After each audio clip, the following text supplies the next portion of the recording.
नमस्कार दोस्तों, स्वागत है आपका हमारे शो में जिसका नाम है फाइनेंशियल लिटरेसी, जहां हम डिस्कस करते हैं फाइनेंस की वो सारी बातें जो किसी के समझ में नहीं आती हैं, जिन्हें हम डिटेल में लेके चलते हैं, जहां हम आपको देते हैं फाइनेंशियल एजुकेशन, फाइनेंशियल लिटरेसी।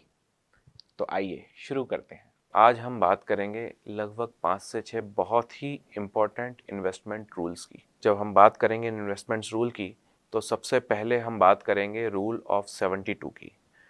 इसके बाद हम बात करेंगे रूल ऑफ 114। थर्ड नंबर पे हम बात करेंगे रूल 70 की। फोर्थ नंबर पे हम बात करेंगे रूल 40 की। फिफ्थ नंबर पे बात करेंगे हम rule of 50, 30 and 20। And at the last but not the least rule of 15, 15, 15 की। ठीक है, तो आइए स्टार्ट करते हैं सबसे पहले रूल नंबर 1 से, जिसको हम बोलते हैं रूल ऑफ 72। रूल ऑफ 72 का उपयोग हम वहाँ करते हैं जहाँ हमें ये जानना होता है कि आखिर हमारा इन्वेस्टमेंट या हमने जिस भी जगह पैसा इन्वेस्ट किया है वो कितने सालों में 2 गुना हो जाएगा। ठीक है, तो उसको उपयोग करने के लिए हम क्या करते हैं कि जितने भी रिटर्न ऑफ इन्वेस्टमेंट या आरओआई, उससे हम लोग उसको डिवाइड करेंगे। फॉर एग्जांपल, यदि हमारे इंस्ट्रूमेंट का रिटर्न 6% है तो उसको हम क्या करेंगे, 72 से डिवाइड करेंगे। तो कितना वैल्यू आएगा, 12। इसको आप हमारे बाजू में दिए हुए टेबल से भी बहुत अच्छे से समझ सकते हैं, जिसमें क्लियरली दिखाया गया है कि रूल ऑफ 72 के हिसाब से आपकी वैल्यू कितनी कितनी आनी चाहिए।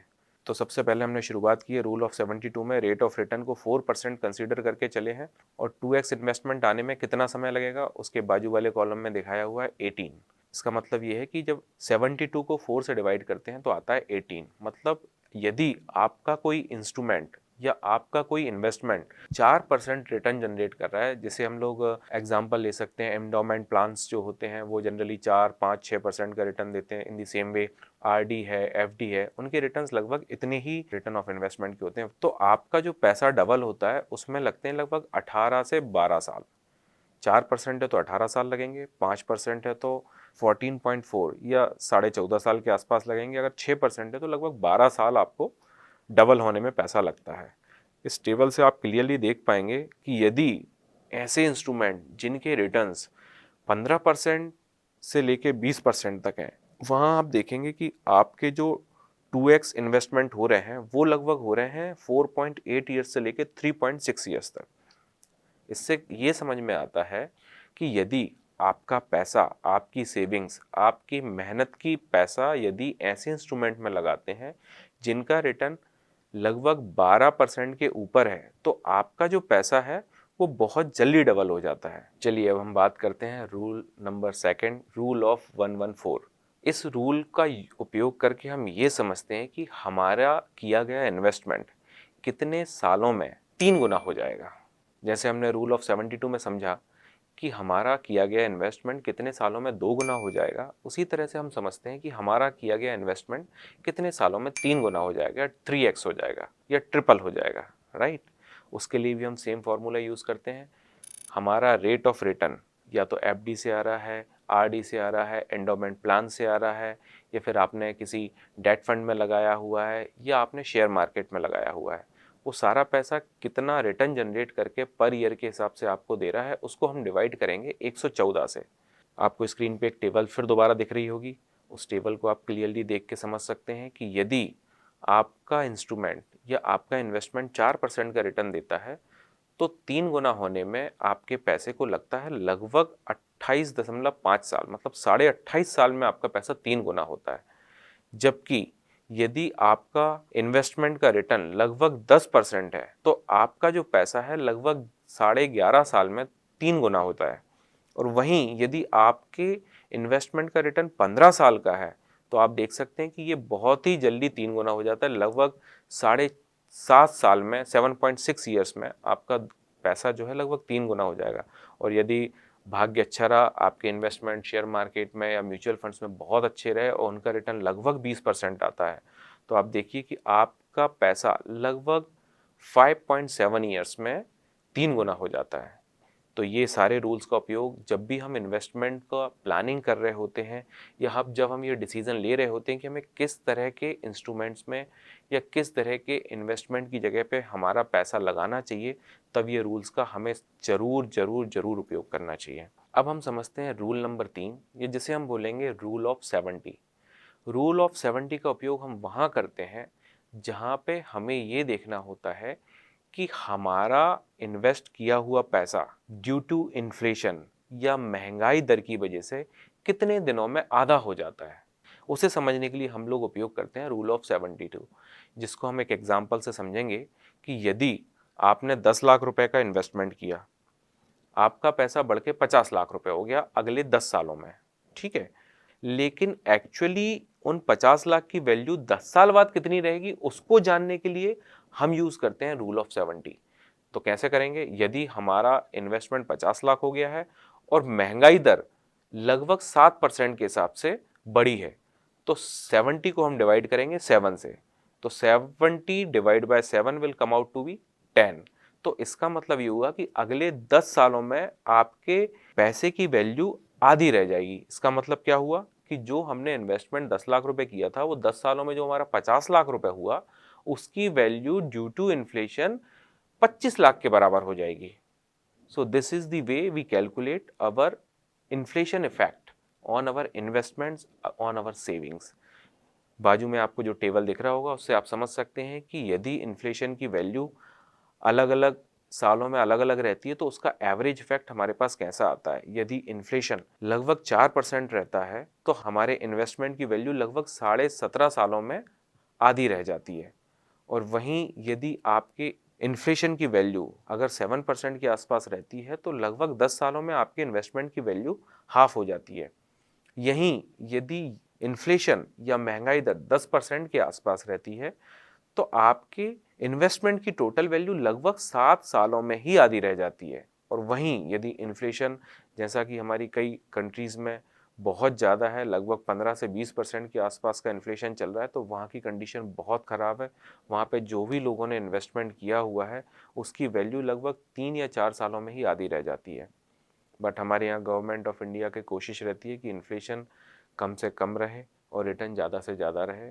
गवर्नमेंट ऑफ इंडिया, आरबीआई दोनों मिलकर ये हमेशा से कोशिश करते हैं कि our inflation should be less than 4%, और वो उसी को लाने के लिए सारी मॉनेटरी पॉलिसी, इन्फ्लेशन को कंट्रोल करने के लिए वो इंटरेस्ट रेट कट डाउन करना या बढ़ाना, ये सारे काम उसी के बेसिस पे होते हैं। उसी के बेसिस पे हमारी repo rate and reverse repo rate decide होती है।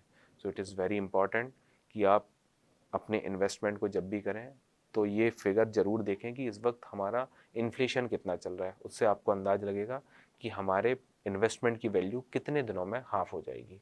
रूल नंबर 4, जिसे हम बोलेंगे रूल ऑफ 40। रूल ऑफ 40 का मतलब होता है कि टोटल इनकम का 40% हमें किस तरह से यूज़ करना चाहिए, राइट। तो यदि किसी व्यक्ति की इनकम 10,000 रुपये है तो 40% of the total income will come out to be 4,000। इसका मतलब ये हुआ कि आपकी जो भी ईएमआई है, जो भी आपके करंट लायबिलिटीज़ हैं, या ऐसी चीज़ें जिनको आप रोक नहीं सकते, ऐसे डेबिट्स जिनको आप रोक नहीं सकते, उनकी वैल्यू आपकी टोटल इनकम का 40% से ज़्यादा कभी भी नहीं होना चाहिए। यदि किसी व्यक्ति की आय 1 लाख रुपए है तो उसकी ईएमआई कभी भी 40,000 रुपये से ज़्यादा नहीं होना चाहिए। ये बताता है हमें रूल ऑफ 40। अब हम डिस्कस करेंगे next rule, rule of 50, 30 and 20। हमारी टोटल इनकम या हमारी टोटल सैलरी को हम 100% अगर कंसीडर करके चलते हैं तो उसका डिवीज़न किस तरह से करना होता है उसको हम बताते हैं रूल ऑफ 50, 30 एंड 20 से। पहले 50 का मतलब होता है कि आपका सारा खर्च आपकी सैलरी से आधा होना चाहिए। फॉर एग्ज़ाम्पल, यदि आपकी सैलरी 10,000 रुपये की है तो आपके एक्सपेंसेस 5,000 होने चाहिए। 5,000 कौन से एक्सपेंसेस होने चाहिए? जो बेयर मिनिमम एक्सपेंसेस होते हैं, या जिन एक्सपेंसेस को आप अवॉइड नहीं कर सकते हैं, ऐसे खर्चे जो बिल्कुल कंपलसरी होते ही होते हैं, जिनको आप रोक नहीं सकते, चाहे सैलरी आए या सैलरी ना आए, या जिन्हें रोज़मर्रा के खर्चे बोलते हैं, या रोटी कपड़ा और मकान के खर्चे बोलते हैं, वो खर्चे आपके 50% के अंदर अंदर आपके कवर होने चाहिए। यदि किसी व्यक्ति की आय 50,000 रुपये है तो उसका बेयर मिनिमम या डेली रूटीन एक्सपेंसेस का जो खर्च है वो 25,000 से ज़्यादा नहीं होना चाहिए। अगले 30 का मतलब होता है कि जो बचा हुआ 30% ऑफ दी सैलरी है उसको हमें कैसे प्लान करना चाहिए। तो जो नेक्स्ट 30% है उसको हम हमारे खर्चों के लिए नहीं रखते, वो हम इंसिडेंटल एक्सपेंसेस के लिए रखते हैं। इंसिडेंटल एक्सपेंसेस, सपोज करो कभी गेस्ट आ गए, कभी आपका घूमने जाने का मन कर गया, या आपके कोई शौक़ हैं जिनके लिए आप खर्च करते हैं।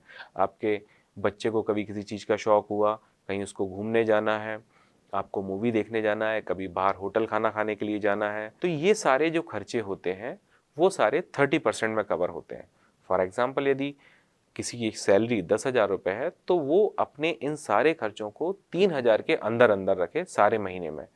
या फिर 1,00,000 रुपये वाले व्यक्ति की सैलरी की अगर हम बात करते हैं, तो वो अपने इन सारे खर्चों को लगभग 30,000 रुपये के अंदर अंदर रखे, या जिसे हम पर डे के हिसाब से बाइफरकेट करें तो 1,000 रुपीज़ के पर डे के ऊपर उस व्यक्ति का इंसिडेंटल एक्सपेंसेस नहीं होना चाहिए। ठीक है, और जो बचा हुआ 20 है उसको हम सदैव इन्वेस्टमेंट के लिए रखें। इन्वेस्टमेंट और सेविंग ये दोनों अलग अलग चीज़ें हैं। कई लोग दोनों को एक ही समझ के चलते हैं, but I am talking about investment. जब आप सेव करेंगे तभी आप इन्वेस्ट कर पाएंगे, ये भी बहुत बिल्कुल सही बात है। तो हमें जो बचा हुआ 20% आपका पैसा है आपकी इनकम से या आपकी सैलरी से, उसे हमें इन्वेस्ट करना है। और कौन से इंस्ट्रूमेंट में इन्वेस्ट करना है? जिनमें ज़्यादा से ज़्यादा रिटर्न मिले। उसके लिए हमने अभी रूल ऑफ 72, रूल ऑफ 114 वो सारे हमने पढ़े थे। उससे आप इजीली समझ सकते हैं कि हमें किस तरह का इन्वेस्टमेंट हमारे पोर्टफोलियो में रखना चाहिए, जिससे हमें जल्दी से जल्दी डबलिंग और ट्रिपलिंग का इफेक्ट मिले, इफेक्ट ऑफ कंपाउंडिंग मिले, और हमारा पैसा ज़्यादा से ज़्यादा ग्रो करे। सो रिमेनिंग जो 20% होता है उसे हम इन्वेस्टमेंट के यूज़ की तरह यूज़ करेंगे। अब कई लोग बोलेंगे कि पहले हमें क्या करना चाहिए, तो हमें सबसे पहले हमारा इन्वेस्टमेंट पार्ट, जिसे हम 20% बोल रहे हैं, उसको अलग कर देना चाहिए। ऐसा नहीं करना चाहिए कि जितना पैसा बचेगा उसको हम इन्वेस्ट करेंगे। जो सामान्यतः सभी लोगों की सोच ऐसी होती है कि सबसे पहले खर्च कर लें, फिर बाकी सब इंसिडेंटल एक्सपेंसेस को ख़त्म करें, इसके बाद जो पैसा बचेगा उसको हम सेव करें। But it is not the way. Rule ये बोलता है कि सबसे पहले आपके इन्वेस्टमेंट प्लान करें, जो एक्चुअल 20% आपने रखा हुआ है उसको पहले इन्वेस्ट करें। इसके बाद आप मीन्स उसको एक फॉर्मूले के थ्रू हम समझें तो इनकम माइनस सेविंग्स और investment is equal to expenses. इस फॉर्मूले के तहत हमको हमारे इन्वेस्टमेंट या अपनी सेविंग्स या अपने खर्चों को प्लान करना चाहिए। यदि आपकी सैलरी 1,00,000 रुपए की है तो सबसे पहले 20,000 रुपये को आप इन्वेस्टमेंट में लगाएं, और बचे हुए 80,000 के लिए फिर आप प्लान करें कि हमें खर्चे करने हैं या कैसे करने हैं। चलिए अब हम बात करते हैं सबसे आखिरी नियम की, जिसका नाम है रूल ऑफ 15-15-15।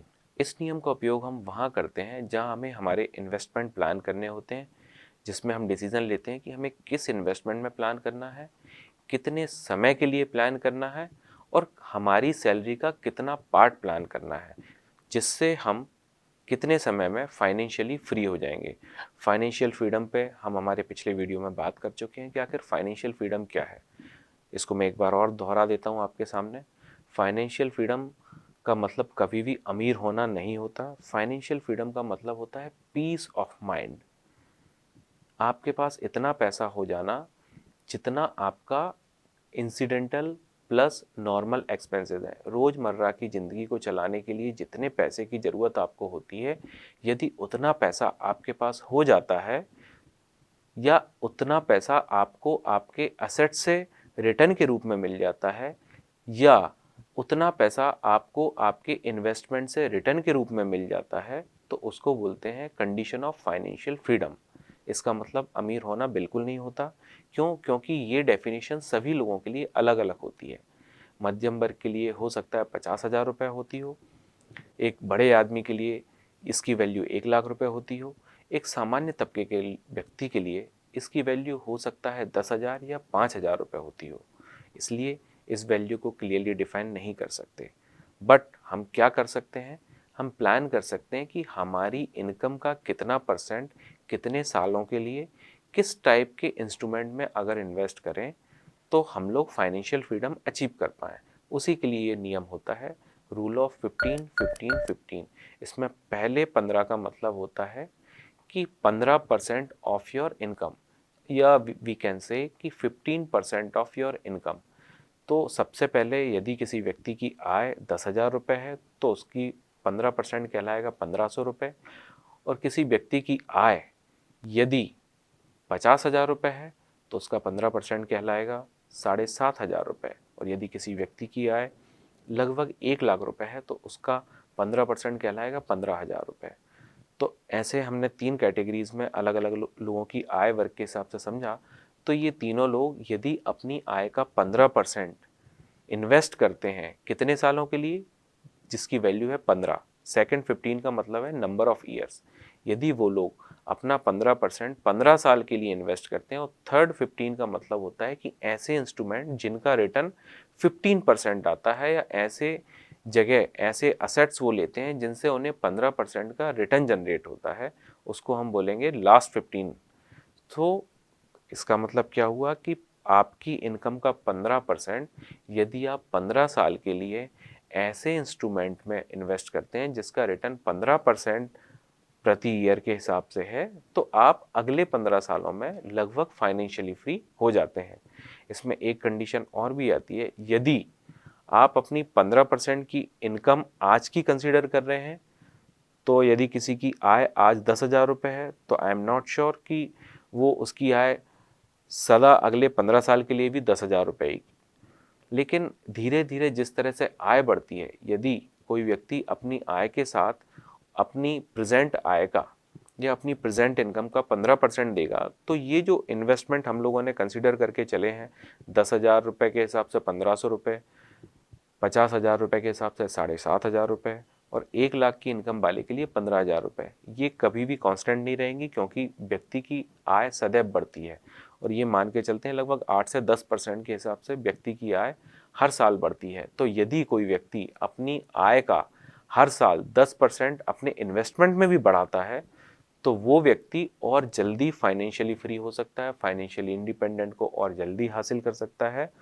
और यदि वो चाहे कि वो 15 साल तक उस इन्वेस्टमेंट के साथ लगा रहे, तो ऐसे केस में उसकी वैल्यू आफ्टर 15 ईयर्स लगभग 1.5 से 1.25 गुने के हिसाब से लगभग उसका इन्वेस्टमेंट का रिटर्न बनता है। तो वो और अच्छी तरीके से फाइनेंशियली फ्री हो जाता है। तो ये था हमारा रूल 15-15-15। यदि आपको ये वीडियो अच्छा लगा हो, लाइक बटन पे क्लिक करें, तो सब्सक्राइब करें, और डेफिनेटली अपने फैमिली एंड फ्रेंड्स के साथ भी हमारा वीडियो शेयर करें। इस शो को देखने के बाद यदि कोई भी डाउट, आपको कोई शंका हो, तो आप हमें हमारी वेबसाइट पे पिंग कर सकते हैं financialfreedom.net.in। आप हमें हमारे दिए हुए मोबाइल नंबर पे व्हाट्सअप भी कर सकते हैं और कॉल भी कर सकते हैं। आप चाहें तो हमें मेल भी कर सकते हैं। Thank you.